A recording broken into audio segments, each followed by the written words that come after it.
Sinabi ng Panginoon na isang uri ng pagkukunwari ang paggamit ng pananampalataya, lalo na ang pananalangin bilang paraan para lang ipakita sa iba na ikaw ay espiritual. Kaya dapat tayong mag-ingat at suriin ang ating layunin kapag tayo'y lumalapit sa Diyos. Ano ba talaga ang motibo ng ating puso? Ang panalangin ay isa sa pinakamahalagang bahagi ng buhay Kristiyano, isang banal na pagkakataon ng tuwirang pakikipag-ugnayan sa Diyos. Sa lahat ng panalangin, ang itinuro ng Panginoon na huwaran ay ang Ama namin na nagsisilbing gabay kung paano dapat manalangin. Pero kahit sa ganitong napakahalagang bagay, maaari pa rin tayong magkamali. Mga pagkakamaling nakakaapekto sa bisa at lalim ng ating pakikipag-usap sa Diyos. Sa video na ito, tatalakayin natin ang isang napakahalagang usapin para sa lahat ng mananampalataya. Ang mga bagay na hindi natin dapat gawin kapag nananalangin. Maraming beses, dahil sa kakulangan ng tamang kaalaman, nakakasanayan natin ang ilang gawain o ugali na sa halip na makatulong, nakasasama pa sa ating buhay pananalangin. Kaya ang tanong, ano ang dapat iwasan upang maging epektibo at kalugod-lugod ang ating panalangin sa Diyos? Para magabayan tayo sa pagninilay na ito, makikinig tayo sa ilang mahahalagang aral na magtuturo sa atin ng wastong paglapit sa Diyos, batay mismo sa mga turo ng ating Panginoon. Huwag ninyong kalimutang mag-subscribe at i-activate ang notification bell para hindi ninyo ma-miss ang mga susunod pang mahalagang mensahe. Ngayon, sama-sama nating tuklasin kung ano ang hindi dapat ginagawa sa panalangin at mas palalimin pa natin ang pag-unawa sa kung ano ang ibig sabihin ng tunay na epektibong pananalangin. Tandaan natin, bagamat lahat ng Kristiyano ay nananalangin, hindi ito likas na dumadaloy sa atin.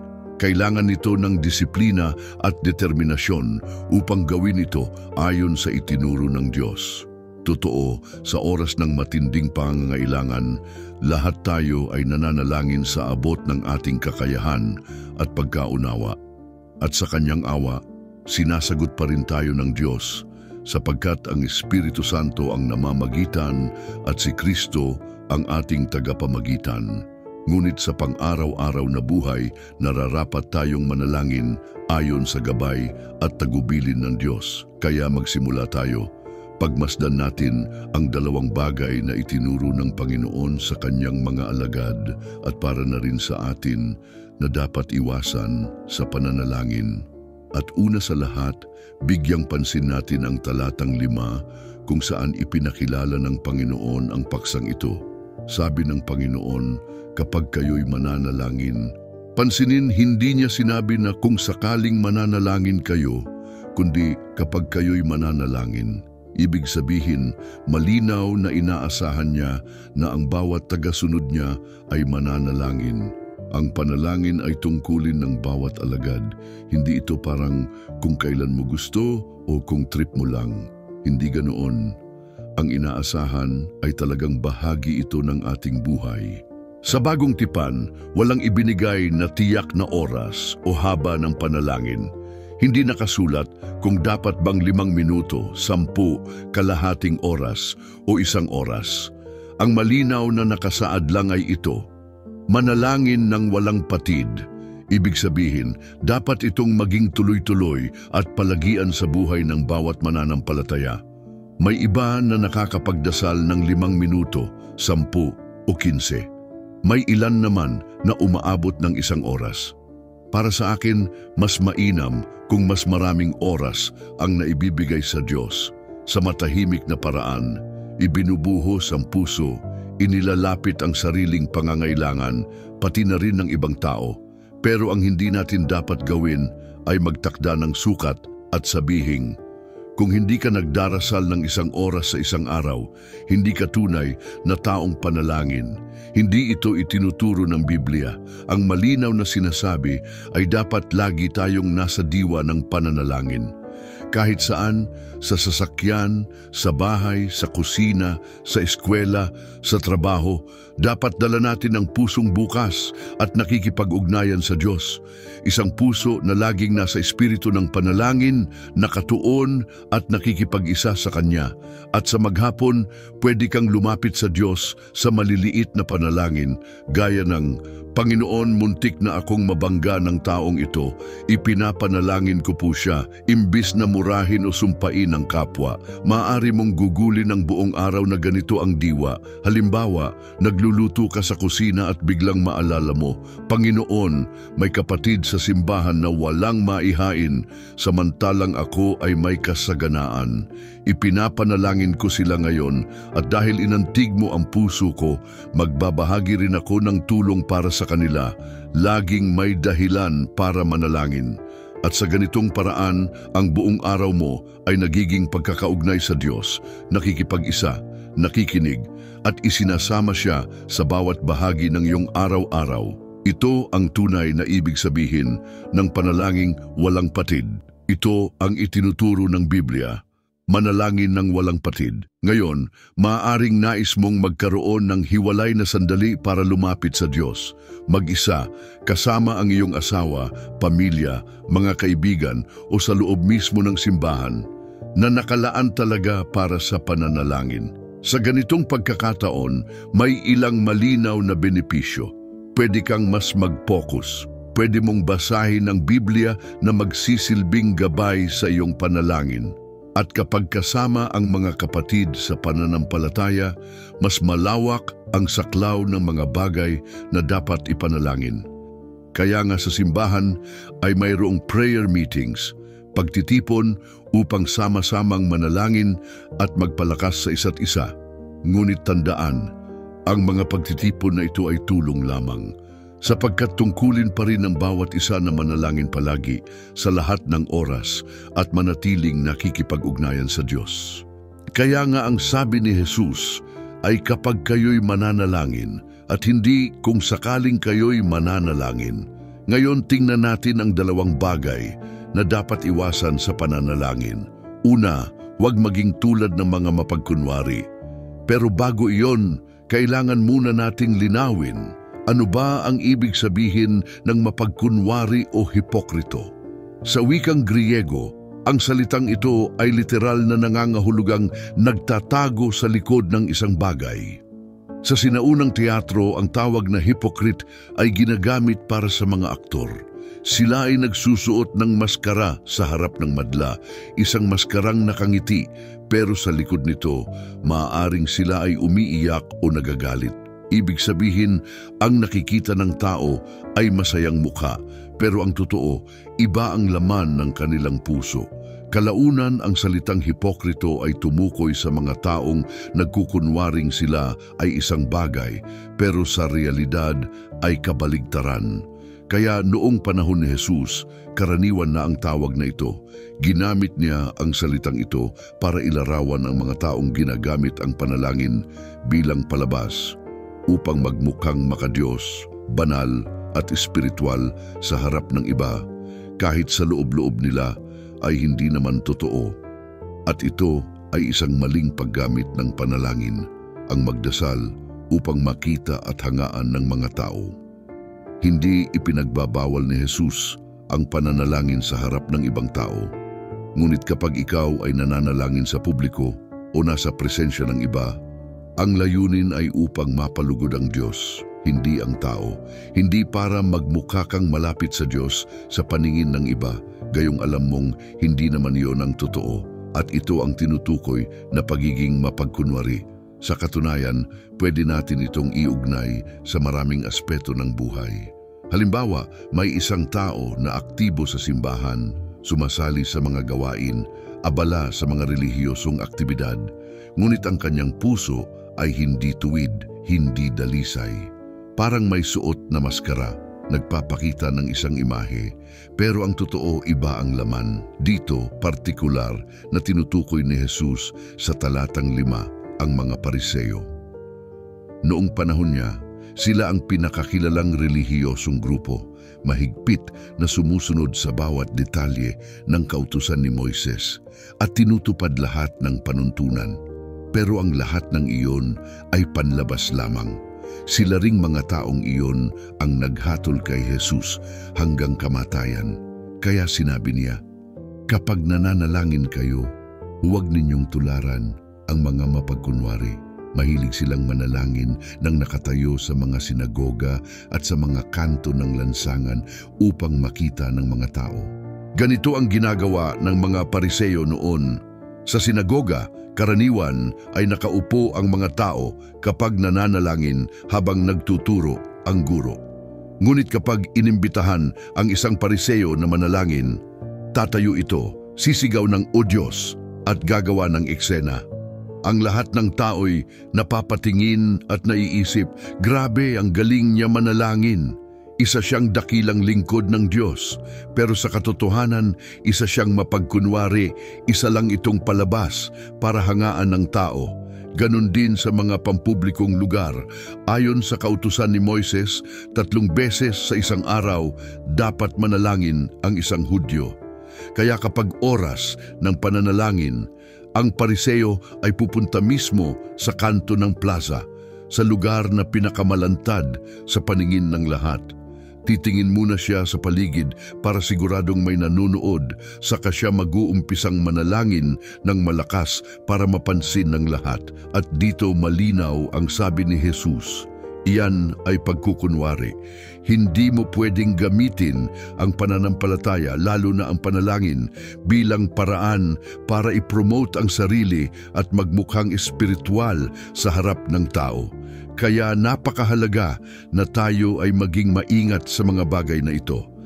Ang tanong palagi, ano ba ang motibo ng ating puso? Hindi naman ipinagbabawal ng Panginoon ang pananalangin sa harap ng tao. Pero dapat nating tandaan, ang panalangin ay para sa Diyos, hindi para magpa-impress sa kapwa. Hindi ito para magmukha tayong banal sa panlabas, gayong sa kaloob-looban. Alam natin na hindi iyon ang totoo. Sabi ni Jesus, ang gantimpala ng mga mapagkunwari ay natanggap na nila. Ano ang gantimpala? Palakpak ng tao. Yung papuri ng mga nakaririnig. Grabe, ang banal niya, ang galing manalangin, pero hanggang doon na lang, wala na. Hindi natatanggapin ng Diyos ang kanilang panalangin dahil ang natanggap nila ay papuri ng tao lamang. Ano naman ang dapat gawin? Sa talatang 6, sinabi ni Jesus, "Ngunit ikaw, kapag nananalangin, pumasok ka sa iyong silid, isara ang pinto at manalangin sa iyong Ama na nasa lihim, at ang iyong Ama na nakakakita sa lihim, siya ang gagantimpala sa iyo." Ngunit gaya ng sinabi ko kanina, hindi niya ibig sabihin na bawal ang panalangin sa publiko o na tanging ang panalangin sa kwarto ang tama. Ang nais ipunto ni Jesus ay ito, iwasan ang pagkukunwari. Kung kinakailangan, umiwas ka sa panalangin sa harap ng tao at gawin mo ito ng taimtim at tapat sa Diyos. Ang hinihingi niya ay katapatan ng puso, isang tapat na pakikipag-ugnayan sa Diyos, malayo sa matang mapanghusga ng tao at sa paghahangad ng kanilang papuri. Ang panalangin ay sandali sa pagitan mo at ng iyong Ama sa langit, ang Diyos na nakakakita sa iyo kahit saan, sa iyong kwarto, sa sasakyan, sa trabaho, sa eskwelahan, sa opisina o sa oras ng pag-iisa. Siya ang nakakaalam ng lahat at sa Kanya natin itinutungo ang ating panalangin. Kaya dapat lagi tayong maging maingat sa mga salita ni Jesus at unawain ang mga ito sa tamang konteksto. Ang ipinagbabawal niya rito ay ang pagpapakita, ang pagpapanggap, ang palabas, at ang hinihikayat niya ay ang magkaroon tayo ng malapit at tunay na pakikipag-ugnayan sa Diyos. Ang Diyos na nakakita sa lahat, at mula sa Kanya lamang dapat tayo umasa ng gantimpala. Ang ikalawang bagay na ipinagbabawal ni Jesus ay ang walang saysay na paulit-ulit na pananalangin. Una, ginamit niya bilang halimbawa ang mga Pariseo kung paano hindi dapat manalangin. At ngayon naman, Tinutukoy niya ang mga hentil o mga pagano bilang isa pang halimbawa ng maling paraan ng pananalangin. Tandaan natin, ang mga pagano ay mga relihiyoso rin. Minsan iniisip natin na ang relihiyon ay para lang sa mga Kristiyano, pero hindi. May sarili rin silang relihiyon, may sarili silang mga Diyos na sinasamba, nag-aalay sila ng handog at sinusunod nila ang mga pamantayang akala nila'y galing sa kanilang mga Diyos. Ngunit ang problema, hindi ito nakabatay sa pahayag ng tunay na Diyos, kundi sa imahinasyon ng tao. At dahil hindi totoong Diyos ang kanilang sinasamba sa mga relihiyon ng mga pagano, karaniwan ang pag-uulit-ulit ng mga dasal, mga mantra, mga paulit-ulit na parirala na para bang may kapangyarihang mahiwagang nakakapilit sa kanilang Diyos na tumugon. Isang halimbawa nito ay makikita sa Lumang Tipan, sa kwento ni Elias at ng mga propeta ni Baal. Hinamon ni Elias ang mga propeta. Sino ang tunay na Diyos? Si Baal ba o ang Diyos ng Israel? Kaya nagtayo sila ng dalawang altar, isa para kay Baal at isa para sa tunay na Diyos. Ang mga propeta ni Baal ay buong araw na sumisigaw, "Sagot na Baal, sagot na Baal." Talon sila ng talon sa paligid ng altar, nagkakasugat-sugat pa sa sarili gamit ang mga kutsilyo, patuloy lang sa sigaw, "Sagot na Baal, sagot na Baal." At si Elias na hindi takot magsabi ng totoo ay nangungutya pa, "Sigaw pa kayo ng malakas. Baka naman nasa banyo si Baal o may ginagawa, lakasan niyo pa." Pero patuloy lang sila sa paulit-ulit na sigaw. Pagdating ng turno ni Elias, nagtayo siya ng altar para sa Diyos. Pinabuhusan pa niya ng tubig hanggang sa mabasa ng husto ang handog. At sa halip na paulit-ulit na panalangin, isang beses lang siyang taimtim na nanalangin. "Panginoon, sagutin mo ako upang makita ng lahat na ikaw ang tunay na Diyos." At bumaba ang apoy mula sa langit, tinupok ang buong altar at handog. Ito ang malinaw na kontrasta na gustong ipakita ni Jesus na hindi sa paulit-ulit na salita nakasalalay ang kapangyarihan ng panalangin, kundi sa katapatan at tunay na pananampalataya sa Diyos. Sabi ni Jesus, "Kapag nananalangin kayo, huwag kayong tumulad sa mga hentil." Bakit? Dahil iniisip nila na kapag marami silang sinasabi, mas madaling maririnig sila ng kanilang Diyos. Ngunit ang problema, hindi nila kilala ang tunay na Diyos. Pinaliwanag ni Jesus, "Huwag kayong tumulad sa kanila sapagkat alam ng inyong Ama kung ano ang kailangan ninyo bago pa ninyo ito hingin." Bago pa natin banggitin ang ating pangangailangan, alam na ng Diyos ang lahat, sapagkat ang Diyos natin ay makapangyarihan sa lahat, nakakaalam ng lahat at naroroon saan man. Hindi siya tulad ng mga Diyos na guni-guni lamang ng tao. Alam niya ang bawat detalye ng iyong buhay, hindi lang ang mga bagay na hinihiling mo, kundi pati ang tunay mong pangangailangan, kahit minsan ay iba ang hinihingi mo sa Kanya. Ngayon, hindi ibig sabihin nito na ayaw ni Jesus na maging mapilit tayo o magtiyaga sa pananalangin.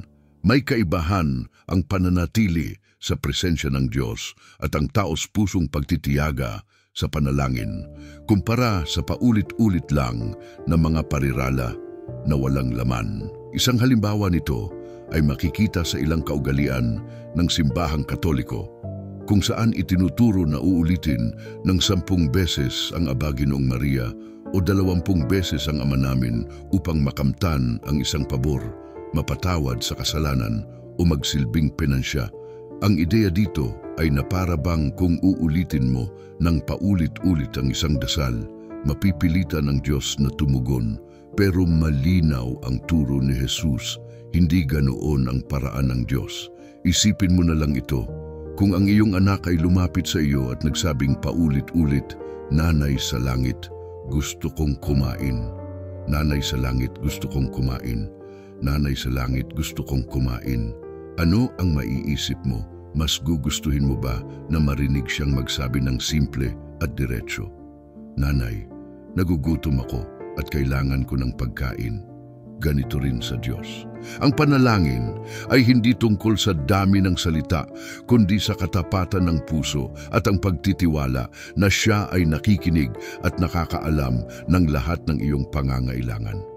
Isipin mong may bata na 5 taong gulang na nagsasabi, "Alam mo namang bata pa ako at kailangan kong kumain ng regular. Bakit hindi ka sumasagot? Hindi ba ako mahalaga sa iyo?" Ito ang halimbawa ng pagtitiyaga sa panalangin, ang pagpupumilit sa Diyos, ang pakikipagbuno sa Kanya sa pamamagitan ng panalangin. Panginoon, bakit hindi ka tumutugon? May nagawa ba akong kasalanan laban sa iyo? May mali ba sa akin? Mali ba ang hinihingi ko? O Diyos, napakabuti mo, bakit hindi ka sumasagot? Sinasabi ng Biblia na kung tayo'y mananalangin at hihingi, sasagot ang Panginoon. Ngunit kung minsan, tila hindi siya sumasagot. Iba ito sa walang saysay na pag-uulit. Ito ay pagtitiyaga, pagpilit at pakikipag-usap sa Diyos. At itinuturo ng Biblia na tama lamang ang ganitong paraan ng panalangin. Ngunit ang pag-iisip na dahil lang sa paulit-ulit na parirala ay pakikinggan tayo ng Diyos, iyan ay paganismo. Hindi ganoon ang ating Diyos. Gusto niya na makipag-usap ka sa Kanya ng totoo, makipag-usap, makipagdialogo, magbigay ng dahilan kung bakit dapat niyang sagutin ang panalangin mo. At baka itanong mo, hindi ba alam na niya ang lahat? Oo, alam na niya. Pero gusto rin niyang malaman mo. Napakabuting pagkakataon kung minsan na tayo'y humarap sa Diyos at itanong, "Panginoon, bakit hindi ka sumasagot? Ano ang dahilan para sagutin mo ito?" Isang magandang pagsasanay ay ganito.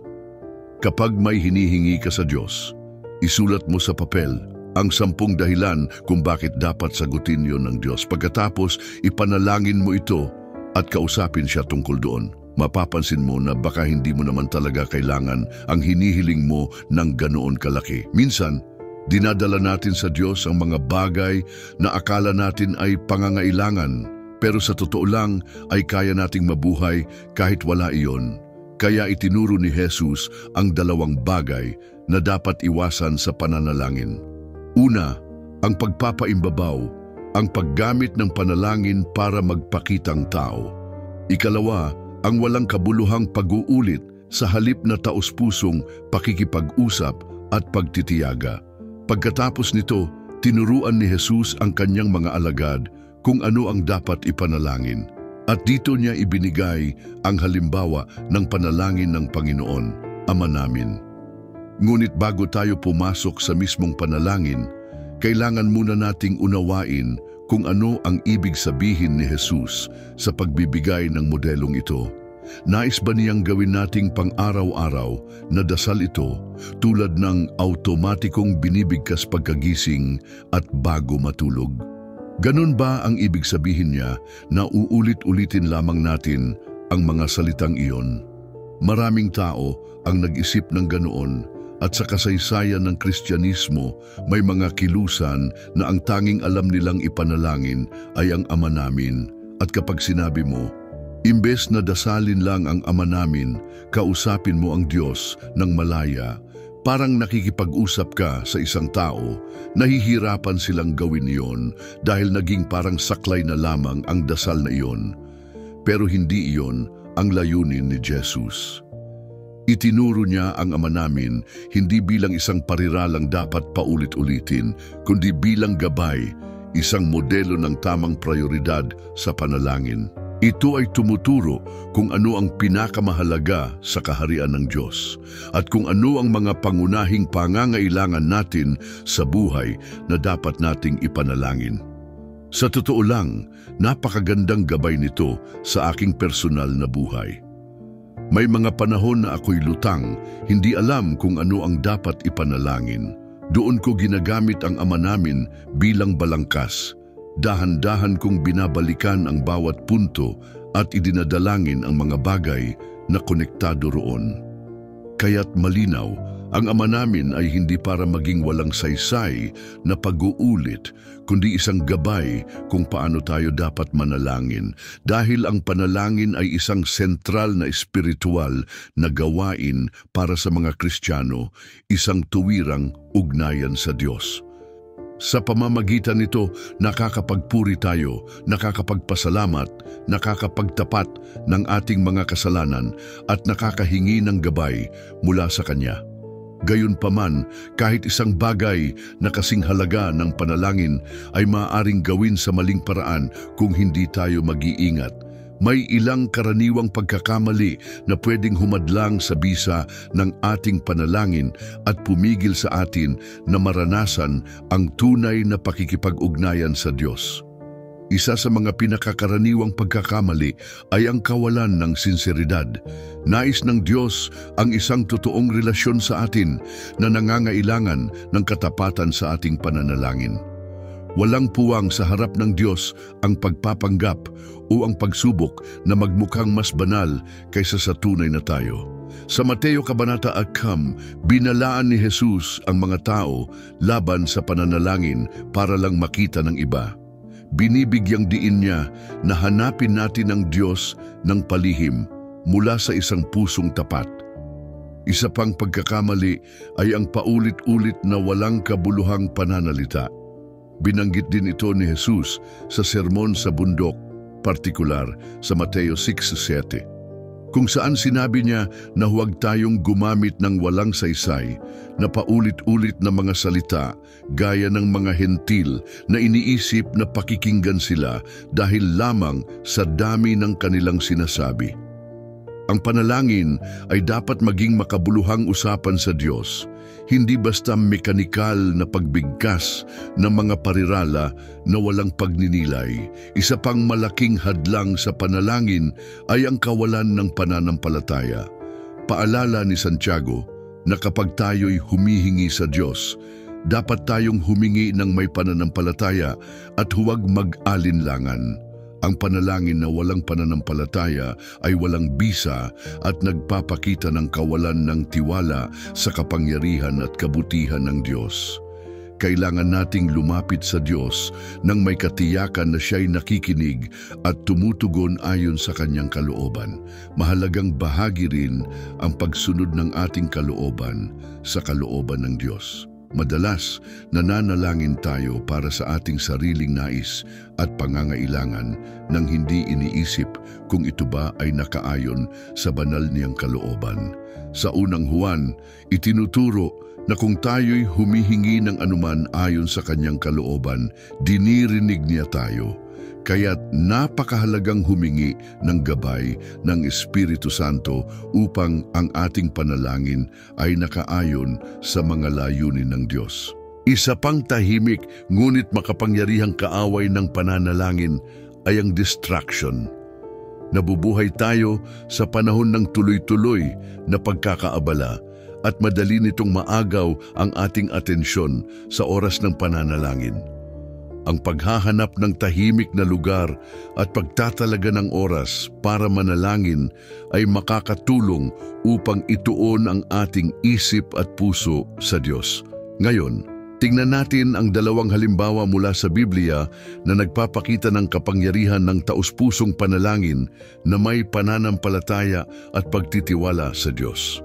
Isang makapangyarihang kwento ay ang tungkol kay Hana, ang ina ni Samuel, na makikita sa unang Samuel Kabanata 1. Si Hana ay isang makadiyos na babae, asawa ni Elkana. Ngunit siya ay baog at hindi magkaanak, na labis na nagpahirap sa kanya, lalo na't sa panahong iyon. Ang kawalan ng anak ay itinuturing na malaking kahihiyan. Bukod pa rito, si Peninna, ang isa pang asawa ni Elkana, ay patuloy siyang tinutuya at iniinsulto dahil hindi siya magkaanak. Isang taon nang magpunta ang pamilya ni Elkana sa templo sa Shilo upang sumamba at maghandog, si Hana na labis na nagdurusa ay pumunta sa templo upang manalangin.